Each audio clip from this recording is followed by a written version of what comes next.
Dans cette vidéo, on va s'intéresser tout particulièrement à la résolution d'inéquations.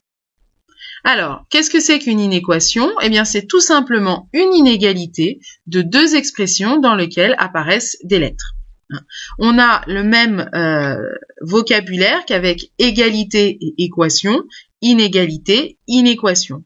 Une équation, c'est quand on a des lettres dans une égalité, et quand on veut résoudre une équation, c'est qu'on cherche les valeurs qui permettent de rendre l'égalité vraie. Eh bien, avec une inéquation, on va chercher toutes les valeurs qui permettent de rendre l'inégalité vraie.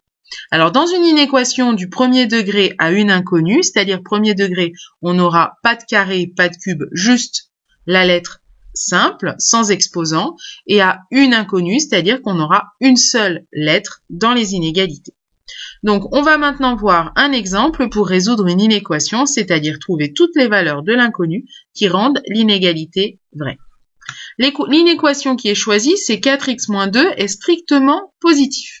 Alors, en fait, je vais faire exactement le même genre de procédé qu'avec une équation pour isoler les termes en x, puis ensuite les regrouper et enfin trouver en divisant par le coefficient qui est devant x. Alors, d'abord, je vais isoler x, c'est-à-dire que je vais me débarrasser de ce moins 2 en faisant plus 2.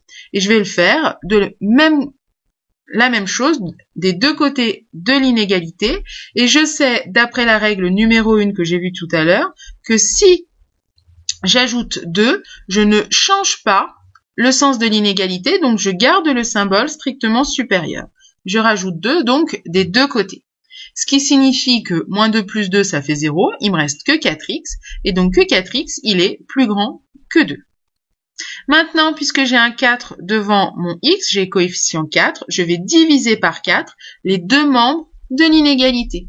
Comme je divise par un nombre positif, je sais que je ne change pas le sens de mon inégalité, donc je vais diviser 2 par 4, et ça signifie donc que x, il est strictement plus petit que 2 quarts, que je peux aussi écrire 1 demi.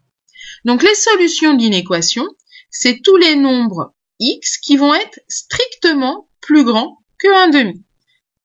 Alors, ces nombres, comme j'en ai une infinité, on prend l'habitude de représenter l'ensemble des solutions sur un axe gradué, sur une droite graduée.